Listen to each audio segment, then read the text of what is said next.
families. In every meal, we only see neat packaging, but behind it is a giant chain that is calculated precisely to the second. Step into the mysterious world of modern meat factories, where machines, technology, and people together create thousands of products every hour.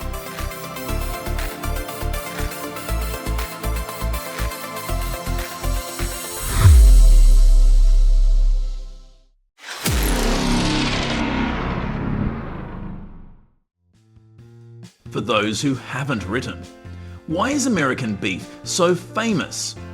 Located in the middle of the Idaho High Desert, JR's Simplot Grand View feedlot spans 750 acres and ships 150,000 head a year to America's top steakhouses.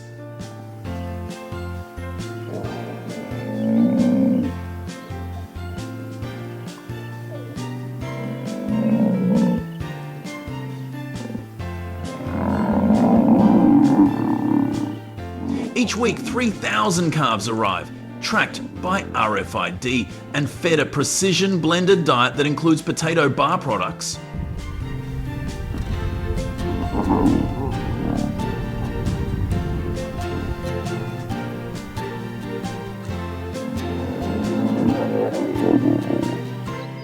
Drones patrol the barns, AI predicts harvest dates, and recycled water cuts usage by 40%. The result? 80% choice or prime beef, a top 5% USDA rating, and top 3 in the world for flavour.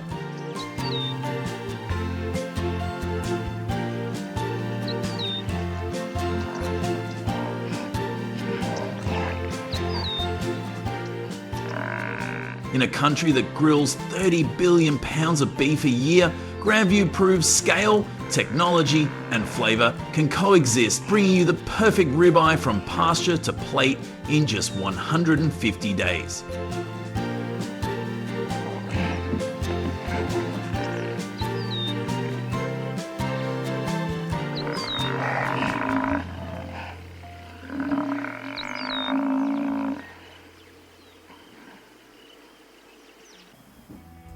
After days of careful care in the feedlot, the cows are loaded onto specialised triple-deck semi-trailers, each carrying 48 to 60 cows, with floors covered in non-slip powder.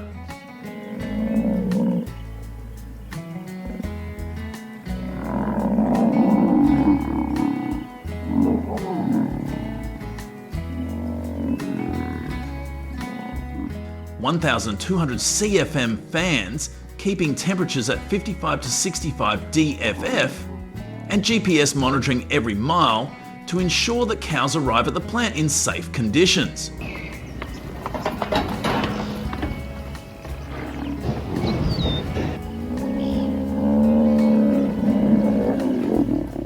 This reduces stress, injury, and the luxury of losing weight, compared to 19th century cattle drives, where cows walked for weeks and lost 15% of their body weight.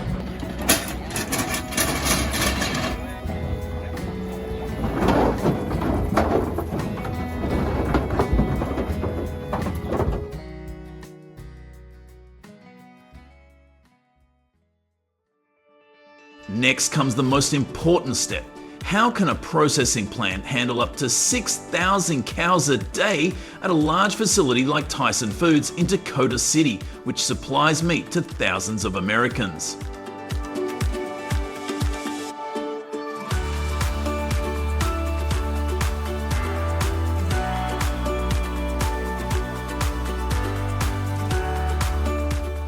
Experts choose humane bolt guns to quickly stun cattle, ensuring welfare. With weights up to 1,300 pounds, they use hanging chains and hydraulic cranes to gently lift them.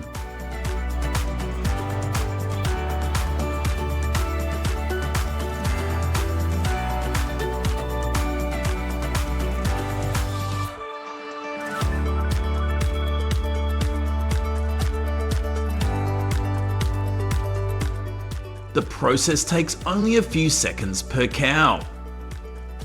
Many people wonder why the skin is left on the hind end. which will be explored further.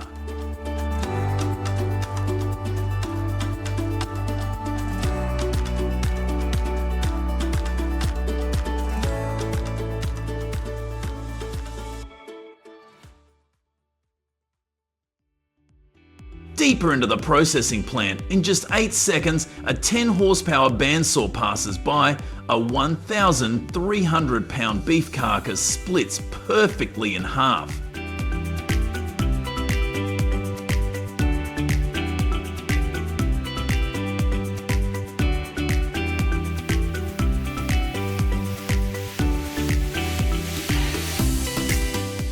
The line moves smoothly. More than 200 premium cuts appear, revealing a $20.00/pound loin, a rich shoulder waiting to be turned into a luxury burger.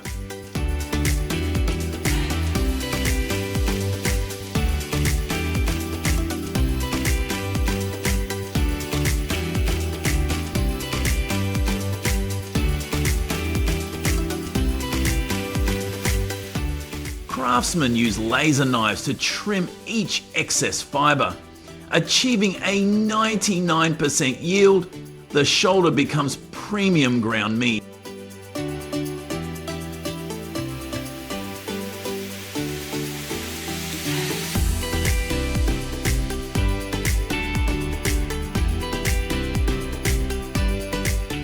Each slice meets USDA Prime, turning $1,000.00 per live cow into many culinary rewards. Are you ready to discover how the best meat is carved?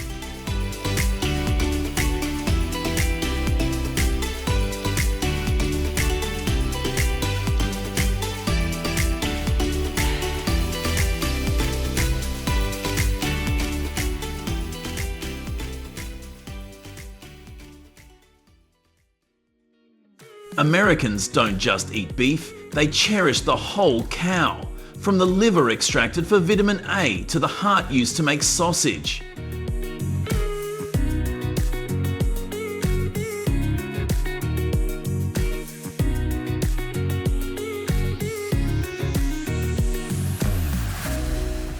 The underlying reason lies in the spirit of not wasting, deeply ingrained in farm culture.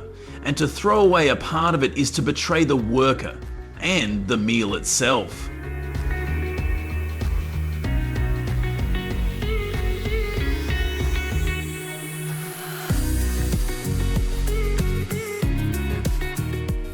That is how America turns each cow into a complete life story.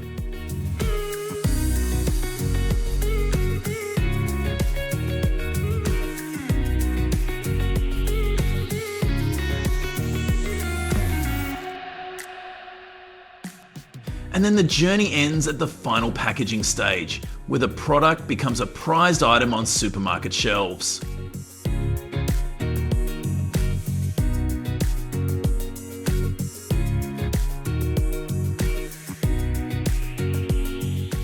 The automated vacuum system removes all air from specialised plastic bags and seals them at 356 degrees to keep the meat fresh for up to 21 days.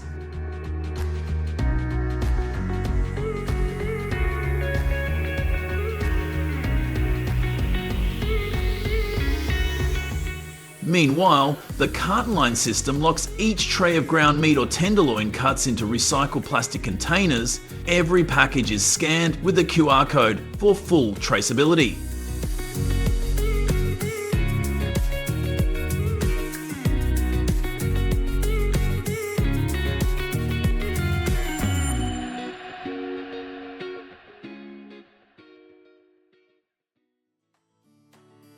Before the age of machines, before the 1950s, when machines were rare, legendary American butchers used hand-sharpened carbon steel knives, requiring 7 to 10 years of apprenticeship to slice a 1,000-pound cow into 200 perfect pieces in just 20 minutes.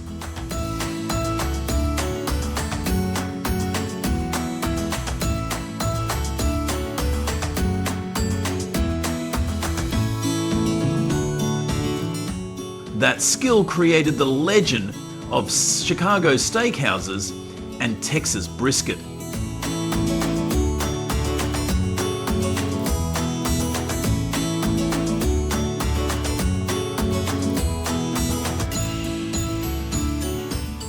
But this is where the symbol of resilient America was made, where the past and the future cut through the meat. Have you ever tasted the famous beef here?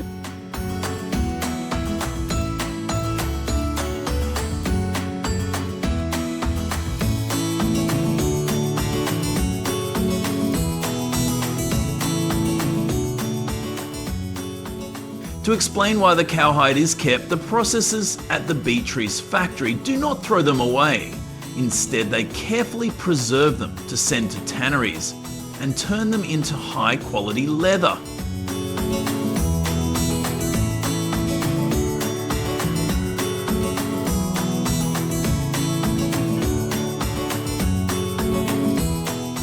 This is a way to make full use of turning waste into products worth hundreds of dollars per piece, contributing to a zero-waste industry.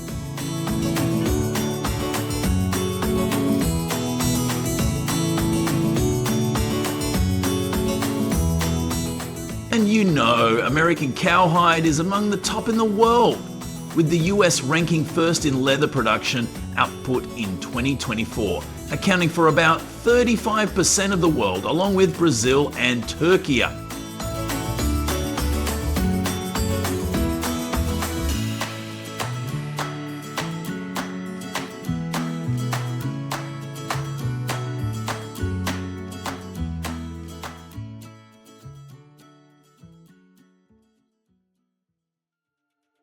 Under the cover of night, mysterious herds of wild boars ravage French fields.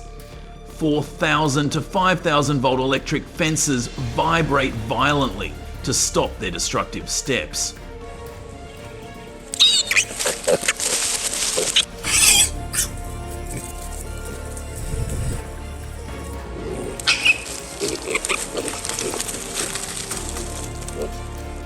But the rules of electric fences allow you to use them without breaking them.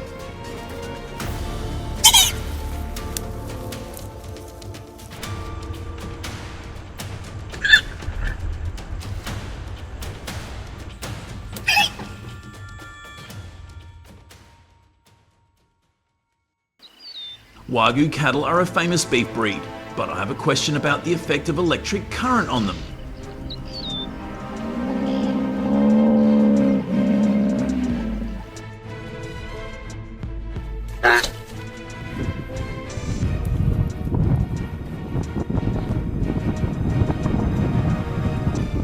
In this case, the cattle were startled by an electric fence that may have been leaking or unstable.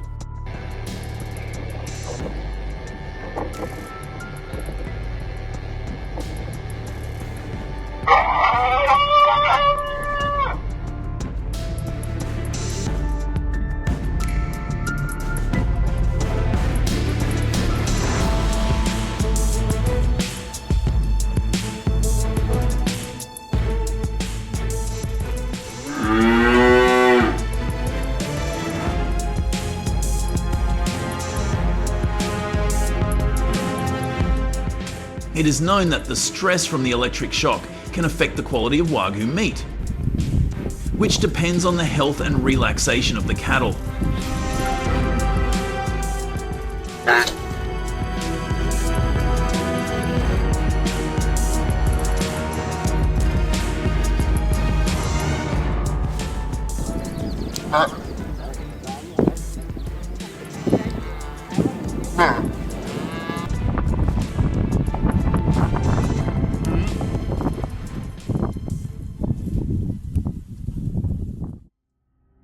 Donkeys are now kept in captivity in the western states of the United States and are no longer used for pulling carts.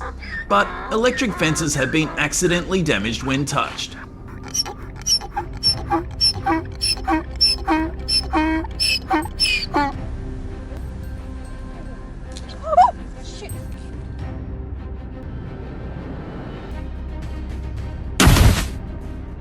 Rather than being removed, improvements could be made by reducing the voltage to 2,300 volts, combining mechanical fencing and humane management to both control and ensure animal welfare.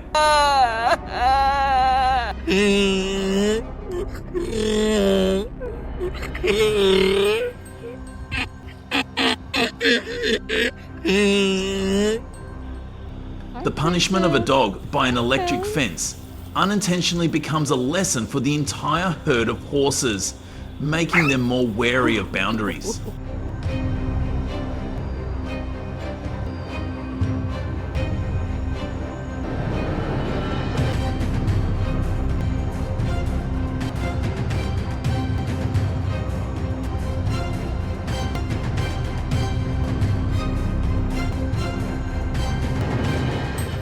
A humane perspective should emphasise that electric fences should be used safely.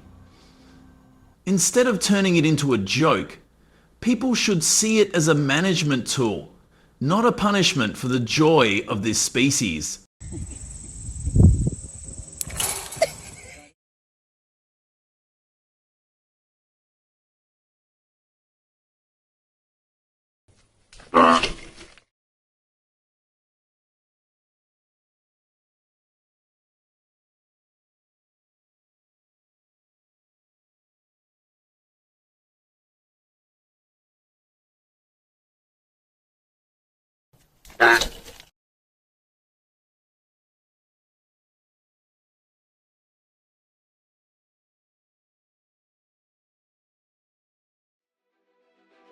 In Nagata, Japan, where black bears frequently visit agricultural areas in search of food, authorities deployed electric fences in 2023 to protect crops.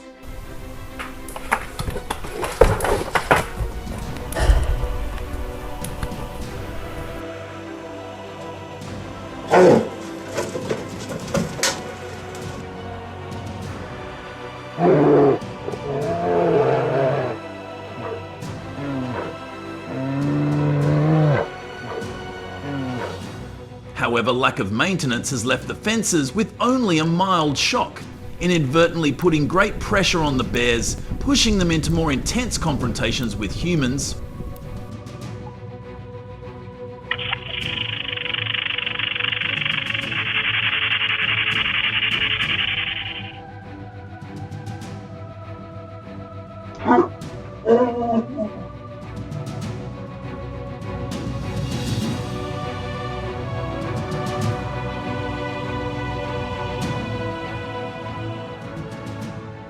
Monkeys in China climbed up electric wires, thinking that the high position would provide them with cover and an easy way to find food, but instead was struck by a high voltage current.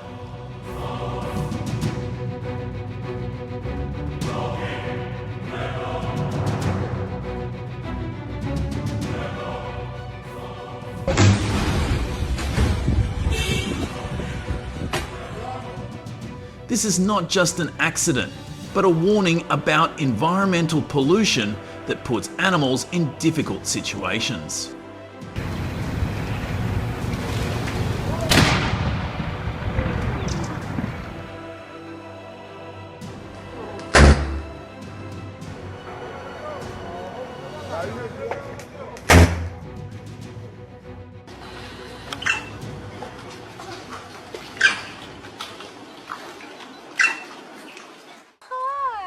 Does your country have electric fences around agricultural areas? Young monkeys are at risk from electric fences protecting crops.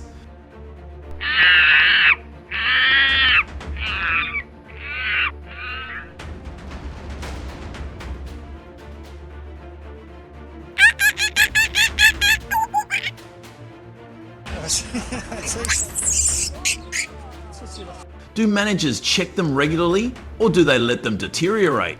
Can strong ABS plastic insulation save them from these shocks?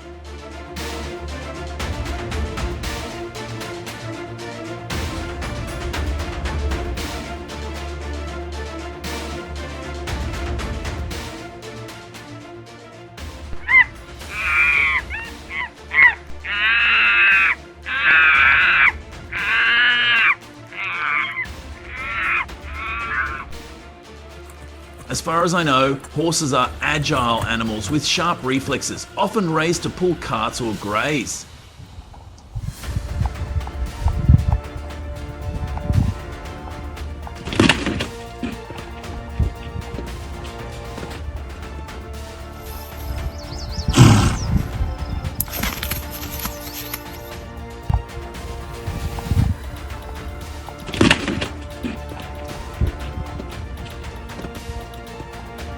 However, their curiosity or panic when encountering obstacles makes them susceptible to electric shock, leading to half crying, half laughing situations.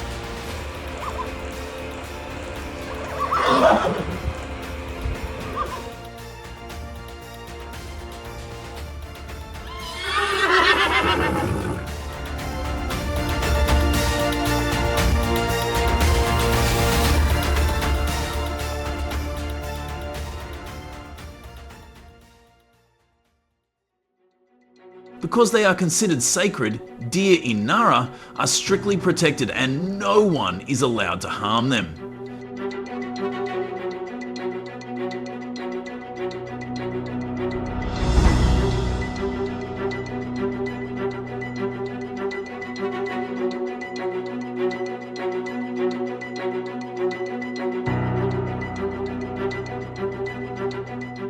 However, as the deer population increased, some areas have installed electric fences. This has caused many deer to accidentally touch and receive a mild electric shock.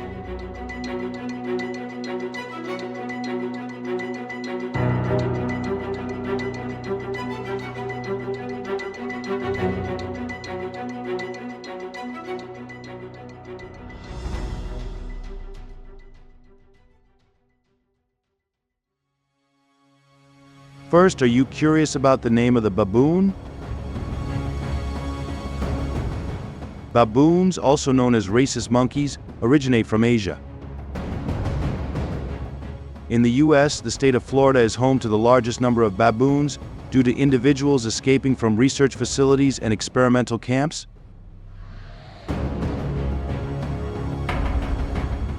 Initially, their number in Florida was estimated at a few dozen, but has since increased to millions.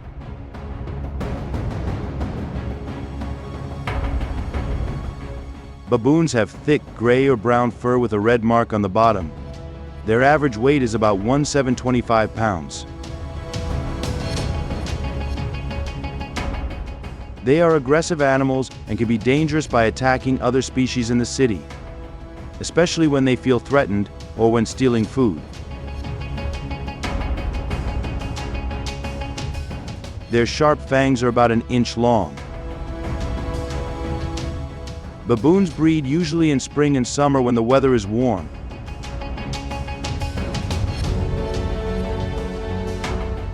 Each time they reproduce, they usually give birth to 1 to 3 cubs. They are omnivores. Their food includes fruits and small animals.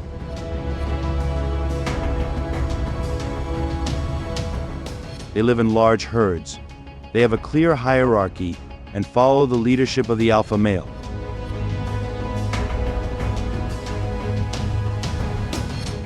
Baboons are highly adaptable to diverse habitats, from jungles to grasslands and even urban areas.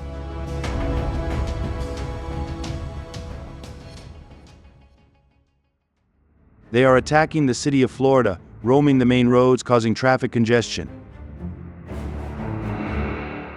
This not only affects the mobility of residents, but also delays public projects and businesses. They target traffic participants, especially car drivers, posing serious injury risks to them. Attacking vehicles on the road is either for food or due to their instinct to search for new habitats.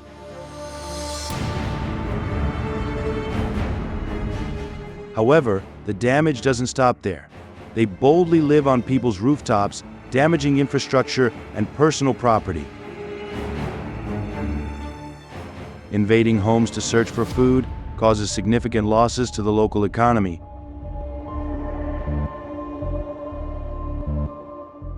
Estimated annual damages in Florida amount to billions of USD, encompassing repair costs.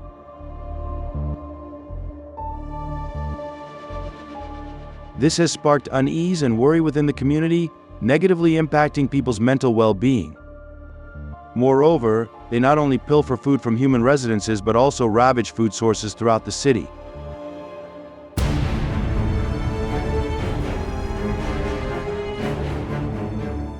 This behavior directly affects environmental hygiene, polluting water sources. It could lead to serious environmental and public health issues, further burdening government agencies and environmental protection organizations.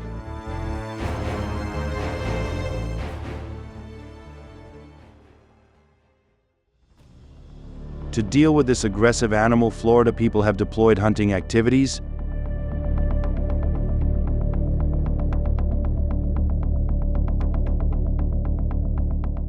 Hunters often choose locations far from residential areas where baboons often visit, convenient for hunting.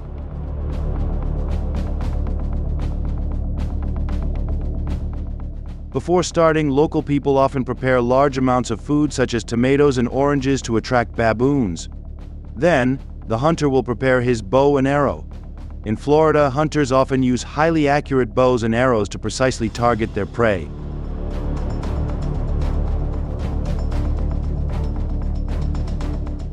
While hunting, hunters often choose well-covered locations to avoid being detected by baboons. They will wait until the baboons appear at a suitable distance before taking them down.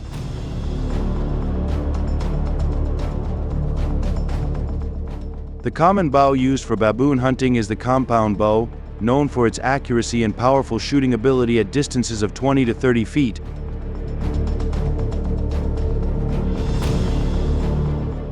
Hunters often aim at the head or neck area to take them down.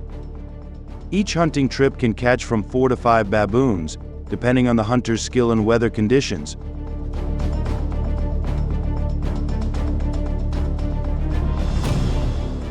The use of bows and arrows is an effective measure to reduce the proliferation of baboons and protect the natural environment, as well as people's livelihoods.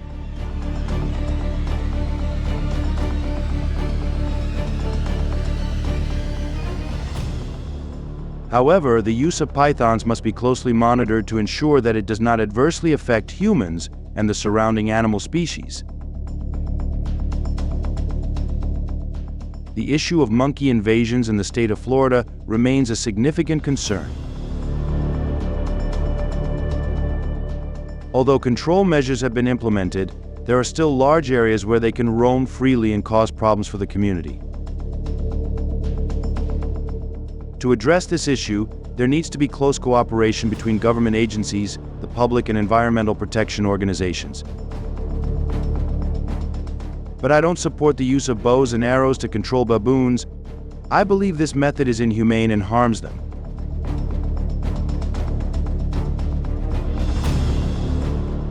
What do you think about this approach?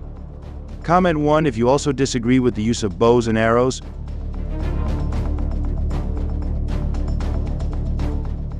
In my opinion, methods such as sterilization or relocating them to wildlife conservation areas are more humane and sustainable approaches to addressing the issue.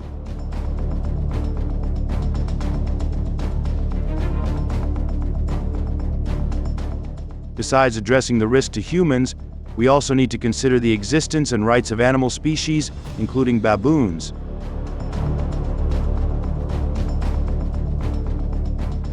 Dealing with their invasion requires careful consideration of countermeasures while respecting their lives and freedom.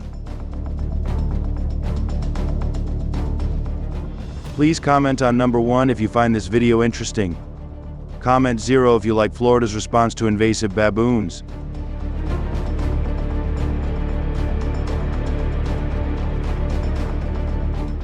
Thank you for watching the entire video. Like and subscribe to the channel to watch the next videos.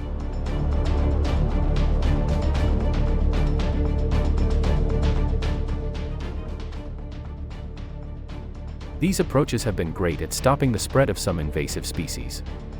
Got any ideas for even better solutions?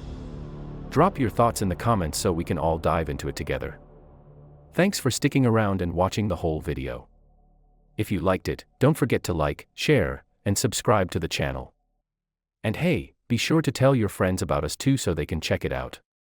Bye and see you in the next video.